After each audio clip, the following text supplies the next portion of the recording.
नमस्कार, जोहार, आप सभी का स्वागत है एक बार फिर से झारखंड की तमाम बड़ी खबरों के साथ, जो कि शाम के बुलेटिन समाचार के साथ आ रही हैं। यानी कि हेमंत सरकार के खिलाफ प्रदेश भाजपा लाएगी आरोप पत्र। बाबूलाल मरांडी ने किया समिति का गठन।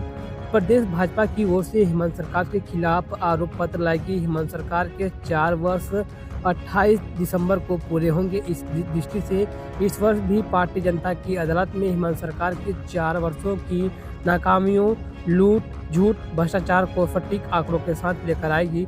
प्रदेश भाजपा अध्यक्ष सह पूर्व मुख्यमंत्री बाबूलाल मरांडी ने आरोप पत्र तैयार करने के लिए 5 सदस्यीय समिति का गठन भी किया है। इसके संयोजक पार्टी के वरिष्ठ नेता व पूर्व आईपीएस डॉक्टर अरुण उरांव बनाए गए हैं। समिति में सदस्य के रूप में शिव पूजन पाठक, योगेंद्र प्रताप सिंह, रविनाथ किशोर, सुनीता सिंह शामिल हैं। प्रदेश भाजपा हर साल हेमंत सरकार की नाकामियों को उजागर करती आई है। स्पष्ट आंकड़ों के साथ पार्टी ने राज्य सरकार की विफलताओं को उजागर किया है। तो वहीं दूसरी ओर पाकुड़ में रसल वाइपर के काटने से 2 बंदर की मौत।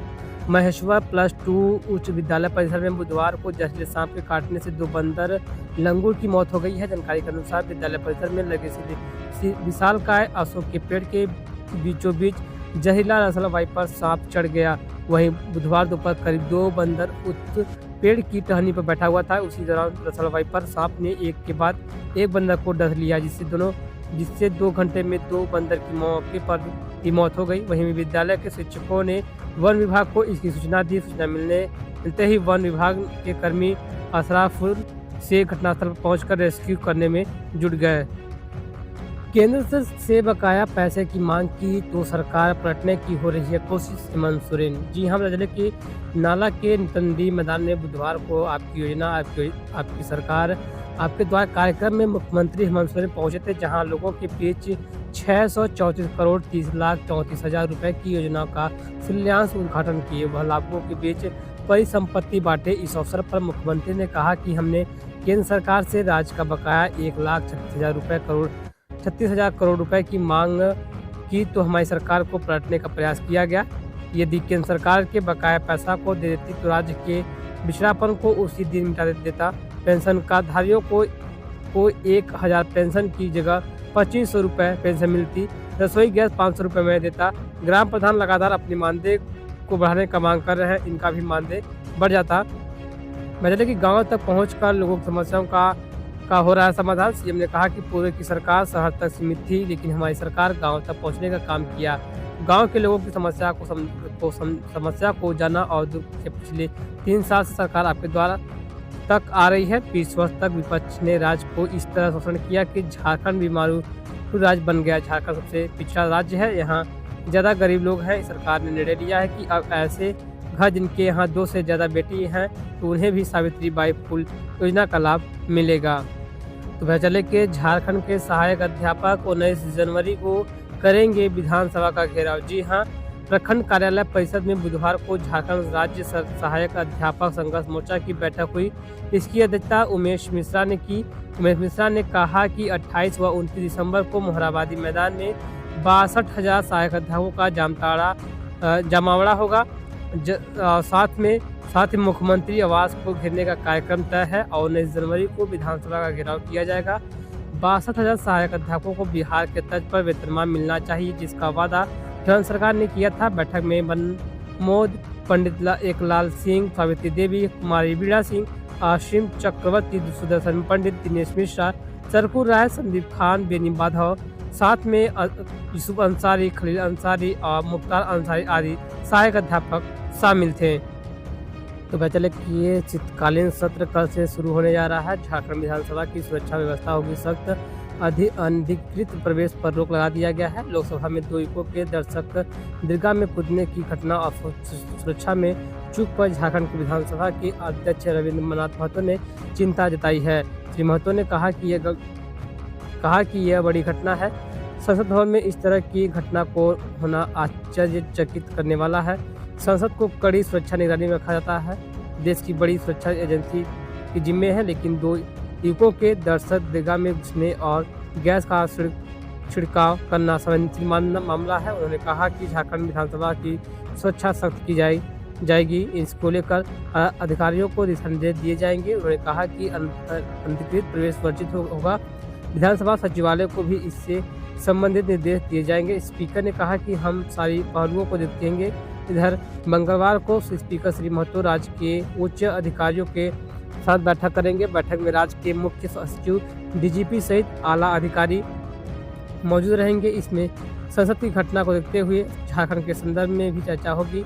विधानसभा के बाहर व अंदर की सुरक्षा व्यवस्था की समीक्षा होगी। तो वहीं दूसरी ओर एमएसएमई पॉलिसी लागू, 15 करोड़ तक सब्सिडी का प्रावधान। झारखंड में एमएसएमई प्रमोशन पॉलिसी 2023 लागू हो गई है। राज्य सरकार ने इसका गजट नोटिफिकेशन जारी कर दिया है। नई पॉलिसी में कई छूट के प्रावधान किए गए हैं। सरकार एमएसएमई उद्योगों को 15 करोड़ रुपए तक की सब्सिडी देगी। पॉलिसी में कहा गया है कि झारखंड में इस समय 2,77,000 एमएसएमई उद्योग हैं।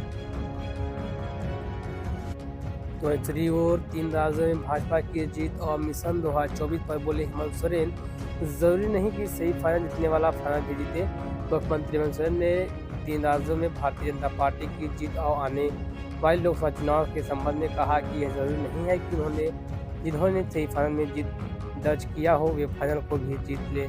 दुमका एयरपोर्ट से जामताड़ा के नाला प्रखंड में आपकी योजना आपकी सरकार आपके द्वार कार्यक्रम में शामिल होने के लिए रवाना होने के पूर्व मुख्यमंत्री उस बातें कही। मुख्यमंत्री हेमंत सोरेन से जब आगामी लोकसभा चुनाव की रणनीति के बारे में पूछा गया तो उन्होंने यह कहा कि वे इनकार कर दिया कि अगर रणनीति खुलासा ही कर दिया तो हमारा आगे का काम ही खत्म हो जाएगा। अभी बहुत कुछ सामने आना बाकी है। साथ ही उन्होंने कहा कि हाल ही में संपन्न हुए 3 राज्यों के चुनाव में जिन्होंने जीत दर्ज की है, जरूरी नहीं कि आगे लोकसभा में भी असफलता उन्हें मिलेगी। सीएम ने अपने शब्दों में कहा कि यह जरूरी नहीं कि उनसे सही फाइनल जीता वह फाइनल में भी बाजी मार लेगा। कल से झारखंड विधानसभा का शीतकालीन सत्र शुरू होने जा रहा है, जिसमें 11 बजे शुरू होगा सेशन। आज स्पीकर करेंगे 3 बैठक। पहली बार सदन में होंगे नेता प्रतिपक्ष। झारखंड विधानसभा का शीतकालीन सत्र शुक्रवार से होगा। यह सत्र 6 दिनों का होगा। पहले दिन की शुरुआत दिन के 11 से होगी। इस सत्र को लेकर आज विधानसभा अध्यक्ष रविन्द्र नाथ महतो बैठक करेंगे और वे आज सर्वदलीय बैठक के अतिरिक्त 2 अन्य बैठक भी करेंगे। पहली बैठक राज्य सरकार के आला अधिकारियों के साथ और दूसरी बैठक पत्रकार पत्रिका समिति के साथ होगी। तो वहीं वो सब कुछ लील गई आग। दिल्ली मार्केट में 100 से अधिक दुकानें जली, 1 करोड़ का नुकसान, कईयों की जिंदगी भर की कमाई राख हो गई। जी हाँ, कि मंगलवार की देर रात को ही दिल्ली मार्केट में आग लगी गई थी। आग लगी में 100 से अधिक छोटी बड़ी दुकानें जलकर खाक हो गई। इनमें अधिकांश सब्जी की दुकानें थी। आग लगी में 1 करोड़ से अधिक संपत्ति का नुकसान हुआ है। कईयों की तो जिंदगी भर की कमाई खाक में मिल गई। आग बुझाने के बाद से ही लोग अपनी अपनी दुकानों से बचे कीमती सामान को ढूंढने में लग गए। अगली सुबह से ही लोग सामान बचाने में लगे हुए थे। घटना के बाद बुधवार को दुकानदारों ने बैठक की। इसमें फैसला किया गया कि सरकार से आग्रह किया जाएगा कि जिन दुकानों की दुकानें और संपत्ति जल गई है उनकी आर्थिक मदद की जाए। घटना के बाद बुधवार की सुबह डेली मार्केट में दुकान संचालक अपनी अपनी दुकानों में कोई आलू चुनते दिखा तो कोई लहसुन तो कोई बची हुई सब्जियों को अलग करते हुए दिखा। तो दूसरी ओर आयकर छापेमारी का आज 8वां दिन। साहू के रांची और लोहरदंगा आवास में दीवार फॉल सीलिंग की हो रही है जांच। जेसीबी मंगाने की तैयारी।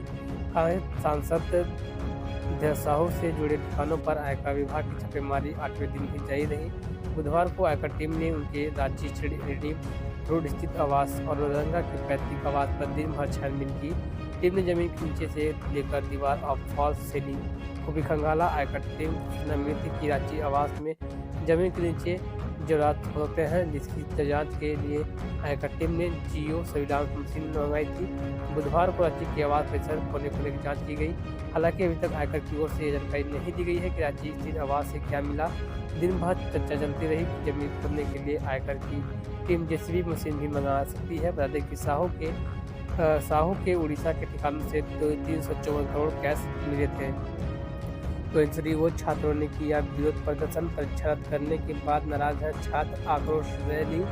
झारखंड कर्मचारी चयन आयोग अर्थात JSSC के द्वारा लगातार परीक्षा में स्थगित करने, रद्द करने व नई बहाली नहीं निकालने के विरोध में झारखंड के अन्य जिलों के बाद देवघर के छात्रों ने 13 दिसंबर को निकली आक्रोश रैली।